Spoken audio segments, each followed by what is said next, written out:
অধিকারের কথা, প্রয়োজনের কথা, এই কথাগুলো তুলে ধরার জন্য তো একটা আওয়াজ দরকার, তাই না? একটা জোরালো, সম্মিলিত কণ্ঠস্বর। কিন্তু প্রশ্ন হলো, সেই কণ্ঠস্বরটা আসবে কোত্থেকে? চলুন এই বিষয়টারই একটু গভীরে যাই। আর দেখুন, পুরো আলোচনার শুরুটাই কিন্তু এই একটা খুব সাধারণ কিন্তু শক্তিশালী প্রশ্ন দিয়ে। প্রতিবন্ধী মানুষদের মনের কথা, তাদের চাওয়া পাওয়া, দাবি দেওয়া, এই সব কিছু সরকারের কাছে পৌঁছে দেওয়ার দায়িত্বটা আসলে কার? প্রশ্নটা শুনলে মনে হবে খুব সোজা, কিন্তু এর উত্তরটা ততটাই কঠিন। আচ্ছা, যদি কোনো বলিষ্ঠ কণ্ঠস্বর নাই থাকে তাহলে কি হবে? তাহলে কি শুধু অন্যের সহানুভূতির আশায় বসে থাকা? আর ঠিক এখানেই কিন্তু আমরা একটা কঠিন বাস্তবতার সামনে এসে দাঁড়াই। একদিকে হলো সক্রিয় প্রতিনিধিত্ব, আর অন্যদিকে নিষ্ক্রিয় অপেক্ষা। দুটোর মধ্যে পার্থক্যটা তো আকাশ-পাতাল। তাহলে এর সমাধানটা কোথায়? সমাধানটা লুকিয়ে আছে নেতৃত্বে। কিন্তু প্রশ্ন হল, কেমন নেতৃত্ব দরকার? এই অংশটাতে আমরা ঠিক এটাই বোঝার চেষ্টা করব। ঠিক কী ধরনের নেতা এই জনগোষ্ঠীর প্রয়োজন, এবং সেই নেতাই বা আসবেন কোথা থেকে?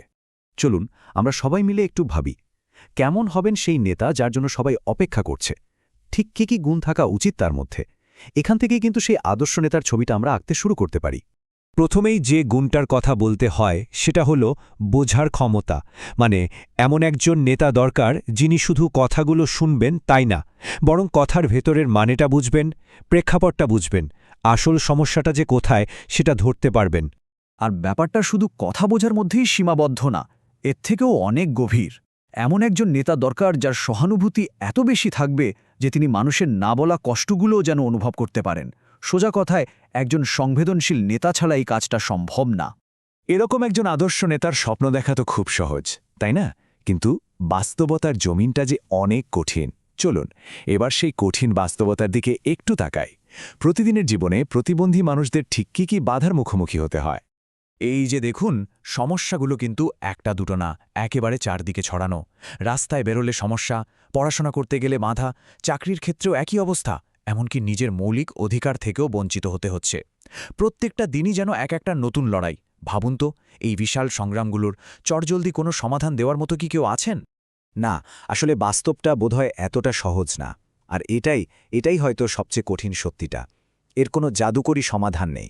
পরিস্থিতিটা বেশ জটিল, আর এই পথটা সহজে পার হওয়া যাবে না। এর জন্য একটা লম্বা লড়াইয়ের প্রয়োজন। কিন্তু পথ যতই কঠিন হোক, তার মানে এই না যে কোনো সমাধান নেই।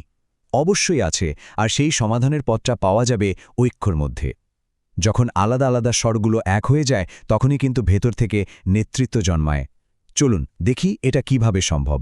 এত সব হতাশা, এত বাধার পরেও একটা জিনিস কিন্তু একদম সত্যি, আর এই সত্যিটাই আমাদের আশার আলো দেখায়। কি সেটা? চলুন সামনে দেখি। এই দেখুন, সমাধানটা এখানে কত পরিষ্কারভাবে বলে দেওয়া আছে। নেতা কিন্তু আকাশ থেকে পড়বেন না, নেতৃত্ব তৈরি হবে আমাদের মধ্য থেকে।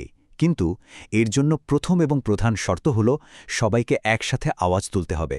এই যে সম্মিলিত কণ্ঠস্বর, এটাই কিন্তু নেতৃত্ব তৈরির প্রথম ধাপ।